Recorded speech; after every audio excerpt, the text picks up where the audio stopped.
kitchen. RM110.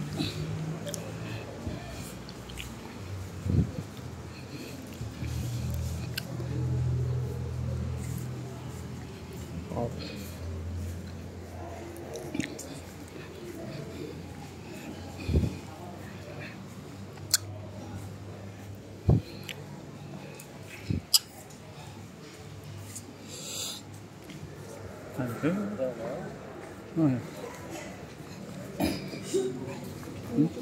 Fresh milk satu pieces RM5. Ni?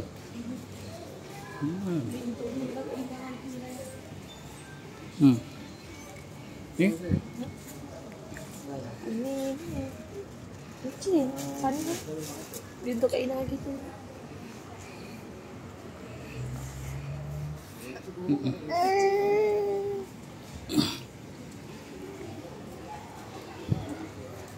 Tu ada fresh milk ni? Mana? Ada. Tapi tak banyak.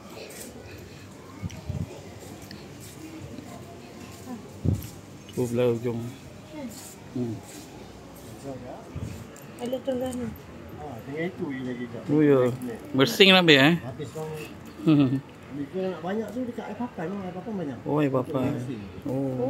Air papan saya kedai yang menghadap pantai. Kedai yang ada kedai makan dekat situ. Oh, baru lalu itu. Itu banyak. Lagi nak mesin ataupun kitchen mesin. Okey. Apa? Dia Saya nak ke Desa Aru lah. Patah balik pula. Balik pula. Beli ni lah. Beli kitchen tak apa. Kecil kan? Kalau kitchen tu kita bagi 4.10 ambil 9.20. Yang dia air mersing. Yang mesin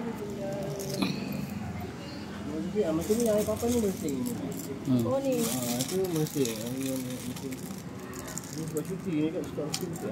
Air papan, mesin. Mesin. Kalau yang ini semua yang air papan ni mesin ni. Air papan, mesin. Nah, satu. 4 dah beli 4. Ini berapa ni? Sama hari. Ni 4.10 kak? campur je kak. Campur je. Dalang tak ada. Ciuman. Satu. Dah. Kak Ina ni, dia boleh tampak sejuk dia. Tanpa pegang agak pedih. Ayam punya rumah. Kita ada Tu ni anu. Dengan tu dah banyak. Ada ya. Ini apa-apa. Ciuman ada yang? Ciuman boleh ke? Kan? Ciuman untuk rumah satu kan? Oh, ni magnet. Itu tanpa pegang tak? Di kitchen ada magnet dia kalau boleh. sama. Boleh.